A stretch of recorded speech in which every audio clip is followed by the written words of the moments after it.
Salut à tous! Dans cette vidéo aujourd'hui, on va aborder deux machines. La première, c'est la scie sauteuse 18 volts de chez Peugeot et la seconde, c'est la scie circulaire sur batterie, toujours 18 volts de chez Peugeot. Bien entendu, ces machines vont être envoyées gratuitement par Peugeot pour vous les essayer et je vais vous en faire un petit compte rendu. Allez, c'est parti!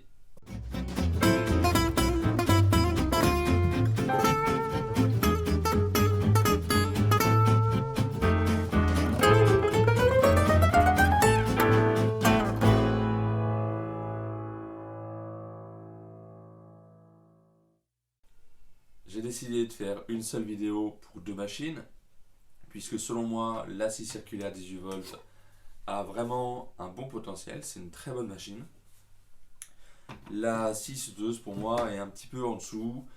D'ailleurs, vous allez voir, Peugeot a mis plus ses billes dans la scie circulaire plutôt que dans la scie sauteuse, puisque la scie circulaire a déjà un moteur brushless, donc sans charbon, alors que la scie sauteuse n'en a pas. Et voilà. Pour commencer, tout simplement, on va commencer avec les aspects un petit peu design. Donc je trouve que la scie circulaire a un design qui est plutôt sympa. Elle est très agréable à tenir en main, c'est vraiment une machine plutôt jolie. Alors même si ça reste un outil, l'aspect esthétique aujourd'hui prime. Et au niveau de la scie circulaire, pour moi c'est un bel objet. La scie sauteuse, bon, j'en suis un peu moins convaincu. On aurait aimé éventuellement, un peu comme la scie circulaire, avoir une batterie dans le prolongement. Plutôt que d'avoir les batteries qui remontent, voilà, ça aurait été dans le prolongement, ça aurait été pas mal. Et plutôt qu'une poignée, une poignée comme ça, plus une poignée champignon, ça aurait été pas mal. Bon, la machine est comme ça, la machine est comme ça, c'est des aspects esthétiques et pratiques, c'est une question de confort, chacun verra son confort là où il veut. Alors, sachant que moi ça m'a été livré avec des batteries 4 ampères et une batterie 2 ampères, donc vous pouvez voir qu'il y a quand même une différence de taille. Si on n'a pas besoin d'avoir une grande autonomie mais qu'on veut gagner un petit peu de poids, voilà, prenez les batteries 2 ampères, on gagne, c'est assez conséquent. Puis même au niveau encombrement, c'est assez conséquent. C'est également livré avec un chargeur. Chaque machine est livrée avec un petit guide, donc le petit pour la scie sauteuse, le gros pour la scie circulaire. Alors, il y a un autre truc qui est plutôt cool, que je trouve que toutes les marques devraient faire. Peugeot livre toutes ces machines, donc là j'ai deux kits, puisque j'ai deux machines, avec une petite sacoche. Et dans cette sacoche se trouve un masque anti-poussière, des bouchons d'oreille et des lunettes de protection. Alors je trouve ça très bien dans le sens où, nous on a l'habitude, vous qui regardez les vidéos d'un tas de youtubeurs, vous avez l'habitude qu'on parle des EPI, etc., qu'on les mette ou qu'on les mette pas, mais vous savez que ça existe. Et c'est vrai qu'un bricoleur amateur qui vient dans un magasin de bricolage pour acheter une machine, il n'aura pas forcément le réflexe, il ne sera pas forcément non plus conseillé pour aller acheter les EPI qui vont avec la machine. C'est-à-dire qu'il ne va peut-être pas penser aux lunettes de protection, aux bouchons d'oreille, mais que ça pourrait être des gants, etc. Enfin, pas forcément sur les outils de coupe, mais en général, on va dans un magasin de bricolage, on va acheter une machine, on n'aura pas forcément les EPI conseillés avec. Et je trouve ça très bien, le bricoleur qui vient acheter sa machine Peugeot en grande surface de bricolage, il va arriver chez lui, il va déballer, il va trouver ça, il va trouver les lunettes et les bouchons d'oreille, et il aura le réflexe de les mettre. Alors on va commencer tout de suite avec la scie circulaire 18 volts. C'est une machine avec une lame de 165 mm. La lame est amincie comme sur toutes les machines à batterie, et voilà. Ça permet d'économiser et le moteur et gagner en autonomie de batterie. Pour continuer, la machine est équipée je trouve, une jolie semelle. C'est une semelle en aluminium. Donc on aurait pu avoir une tôle emboutie et non, là c'est vraiment une semelle en aluminium, c'est propre, c'est bien fait, c'est bien conçu. Elle est réglable. On retrouve ici une molette de réglage pour l'inclinaison. Voilà, donc on peut faire des coupes à 45 degrés.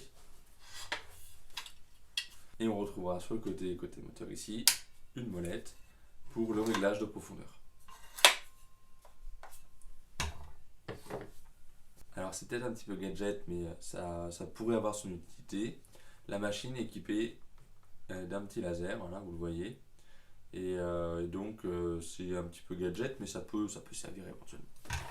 Ensuite, la machine est équipée d'un frein de lame, c'est-à-dire qu'à partir du moment où on va relâcher la gâchette, la lame va s'arrêter très rapidement. Allez, je vous montre. Alors la machine est équipée ici d'un passage pour un rail de guidage. Alors c'est pas encore existant. Alors j'ai demandé à Peugeot, c'est pas compatible avec les rails existants et probablement ça sera développé. Il n'y a pas encore la confirmation, mais a priori ça sera développé. Ensuite on vient retrouver ici l'entrée pour l'aspiration des copeaux. Alors s'il y a quand même un petit défaut, c'est le carter de protection ici. Il a quand même pas mal de jeux et je pense que voilà, dans le temps, c'est vraiment la pièce à surveiller. Autre point plutôt positif, les batteries que Peugeot utilise sont des batteries de la marque Samsung. Elles sont fabriquées par Samsung et elles sont plutôt bien pensées. Si vous regardez ici, il y a une petite encoche et en fait, ça sert à venir attraper la batterie. Voilà. On n'est pas sur une position glissante où on ne sait jamais si on va pas faire tomber la batterie quand elle va sortir. C'est plutôt pas mal fait. La machine est bien entendu vendue avec une petite clé Allen. Cette clé Allen nous permet de venir du coup démonter la lame. D'accord. On retrouve ici un joli bouton en plastique confortable. Ça change parce que certaines marques mettent des gros boutons en métal qui sont pas confortables du tout. Donc là il suffit de venir bloquer. Une fois que c'est bloqué, on dévisse et c'est réglé. Voilà pour le tour de la machine. Maintenant on va passer aux essais et ensuite on passera à la scie sauteuse. Je vous en dirai ce que j'en pense et on fera les essais aussi. Allez, c'est parti. Comme je vous disais, la machine est équipée d'un laser. Je vais venir tracer un trait de coupe, le couper en essayant de suivre à main levée avec le laser et on regardera après ce que ça donne.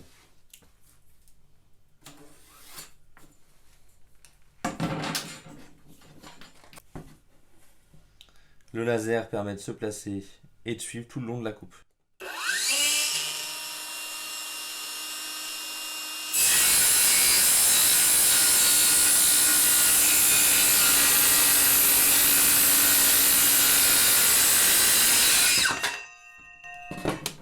Si on fait le test, on va voir si c'est à peu près plat. Voilà, on n'est pas si mal. Il faut bien entendu pas s'attendre à faire des travaux précis en servant du laser. Comme je vous le disais au début de la vidéo, ça permet de venir tracer un trait chez le fournisseur. Hop, on sort la scie, on vient couper notre truc sur le trait. On reste relativement précis et rapide. Bon, vous avez vu que la coupe c'est plutôt facile sur du MDF. On va changer de bois, on va regarder ce que ça donne sur. Tiens, si on va prendre un petit bout de pain déjà pour commencer. Et ensuite, on fera une coupe avec du chêne éventuellement. On essaiera les coupes en biseau, etc., etc. Allez. Ici, on est sur du pain. On doit être sur du 18 mm d'épaisseur. On va voir ce que ça donne.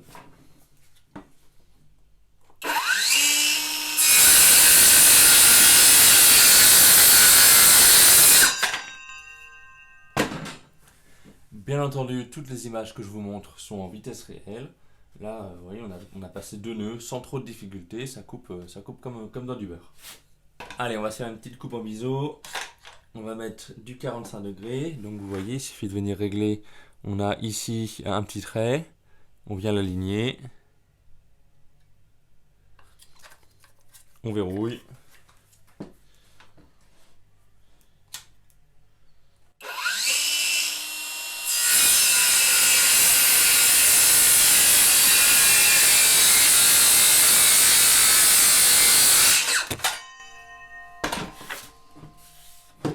Ça fait vraiment des coupes propres.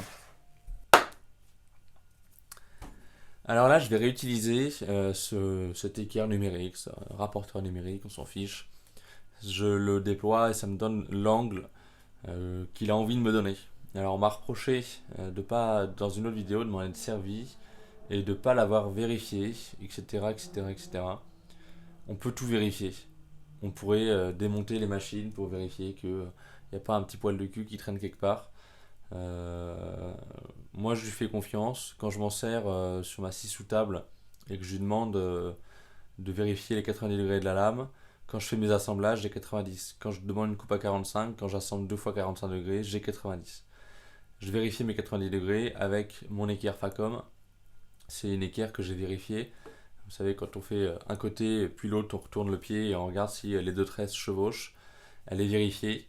Après, c'est pareil, elle est vérifiée à l'épaisseur de mon crayon. Donc, on pourrait mettre en place plein de vérifications pour savoir si on est au dixième ou centième. Voilà. Moi, celle-ci, je m'en sers comme ça. Vous lui faites confiance, vous lui faites pas confiance. Je vais donner les chiffres qu'elle m'indique là. Après, c'est à vous de juger. Pas de souci. Voilà. Elle m'indique 44,6 degrés. Donc, la machine n'est pas parfaitement réglée. Le 45 n'est pas franchement 45. Après, peut-on attendre de la précision de fou d'un réglage? Vous voyez, regardez comment c'est fait. Vous voyez l'épaisseur du trait déjà. Rien que l'épaisseur du trait, il y a un demi-degré. Donc, j'ai envie de dire, oui, non, on va pas faire l'ébénisterie avec ça. De toute façon, c'est fait à main levée, c'est posé comme ça, la planche elle est pas dégauchée, elle est pas machin. Je trouve que pour toutes les conditions, toutes les mauvaises conditions réunies, on a 44,6, c'est plutôt pas mal. Sauf si elle n'est pas réglée comme il faut. Là, je vous laisse seul juge de cette histoire-là. Allez, on essaye de faire une petite coupe dans du chêne un peu plus épais, on va voir ce que ça donne. C'est parti. Donc j'ai pas en râpe des grosses pièces, j'ai cette petite pièce, donc on va venir tout simplement la couper comme ça. Au niveau des dimensions, si vous voulez tout savoir, on est sur 40 mm par 60. Voilà, 40 par 60 mm.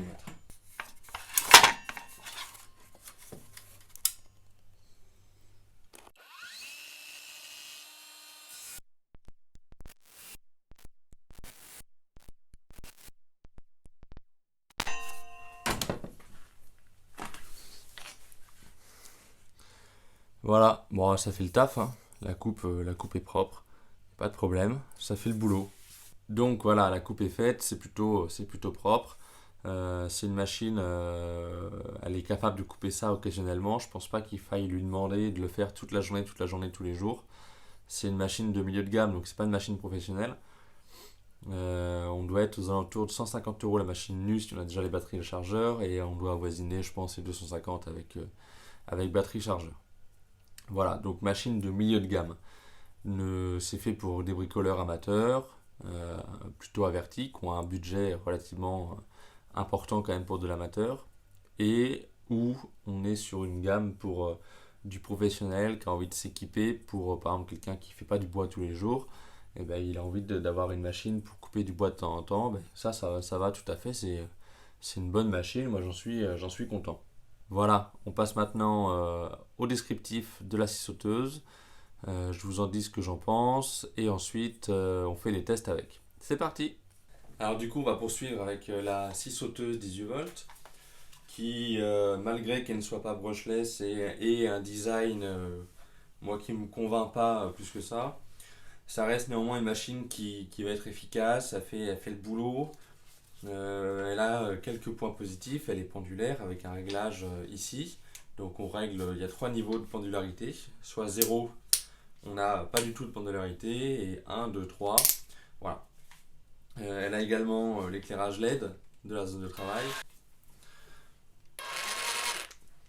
Voilà, donc ça c'est plutôt des aspects positifs. Elle a un système de réglage rapide pour l'angle, c'est-à-dire qu'on vient tout simplement débrayer la manette qui est ici.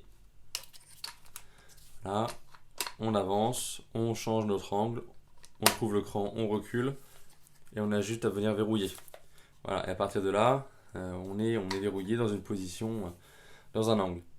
La semelle est également en aluminium, donc ça c'est plutôt pas mal, c'est plutôt positif, avec un petit insert en plastique pour faciliter la glisse. Le changement de lame est plutôt rapide, puisqu'il suffit juste de venir pincer ici, on retire la lame et c'est fait. Pareil pour la mettre, il suffit d'aligner, hop, on enclenche et la lame est mise. Vous pouvez voir la pendularité, ici je l'ai mise à 3, donc elle est au maximum.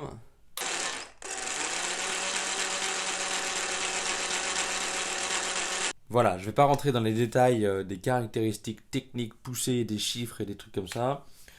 Tout est sur internet, donc ça c'est facile.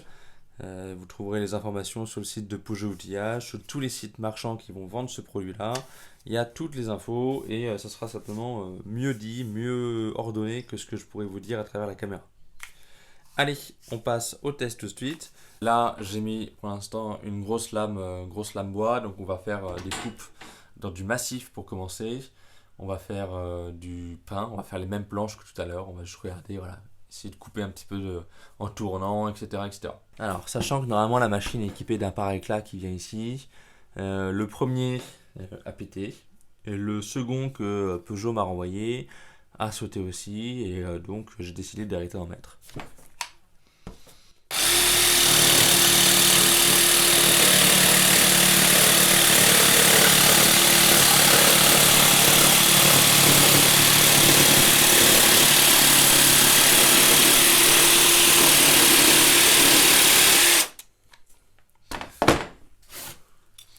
Donc la coupe est pas belle, hein. Enfin forcément c'est une grosse lame pour de la scie sauteuse.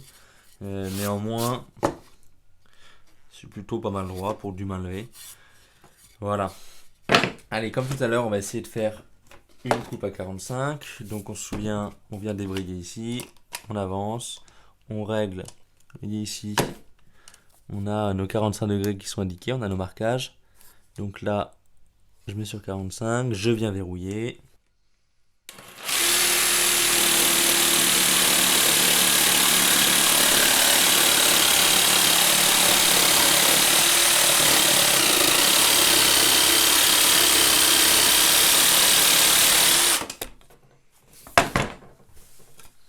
Bon, bah, c'est quand même beaucoup moins convaincant que la scie circulaire, ça c'est une chose qui est certaine. Si je reprends la coupe tout à l'heure, on avait 45 degrés. Si j'assemble avec celle-ci, c'est sûr et certain, on n'a pas 90. On reste sur une coupe à la scie sauteuse. Moi personnellement, la scie sauteuse c'est vraiment l'outil que j'affectionne pas du tout. Après, il faut peut-être mettre plusieurs centaines d'euros pour avoir une scie sauteuse correcte. Mais là clairement, moi je m'en sers vraiment pour faire du grossier, quoi. Ça va être pour pré-débiter ou préférer une coupe, mais ça va pas être pour de la finition. Allez, on va remettre 90 degrés.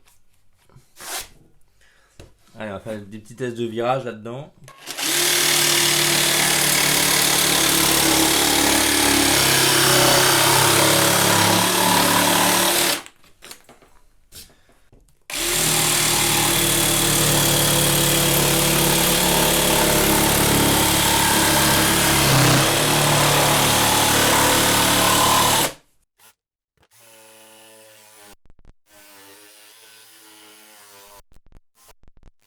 Bon, ben pour de la coupe en virage, c'est plutôt pas mal, hein. Vous voyez, ça saute un petit peu sur la fin parce que je suis en train de décrocher vraiment une pièce au centre et qui est plus reliée par grand chose. Donc c'est plutôt la planche qui vibre que la sauteuse qui va pas. Mais vous voyez les coupes au début, elles sont plutôt pas mal. Ça tourne bien, il n'y a pas de problème. C'est bien guidé, c'est pas sorti du guide. Et ça, c'est appréciable. Allez, on passe maintenant au test avec. On va recouper le chêne, tiens. J'espère que la lame sera assez grande. On va remettre la lame bois. Enfin, la lame. La grosse lame.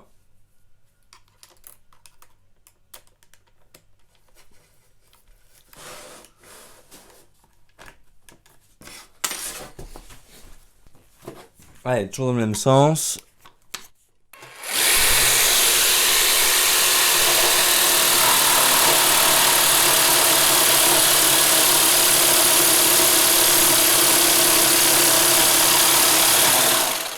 Voilà, donc les tests sont terminés.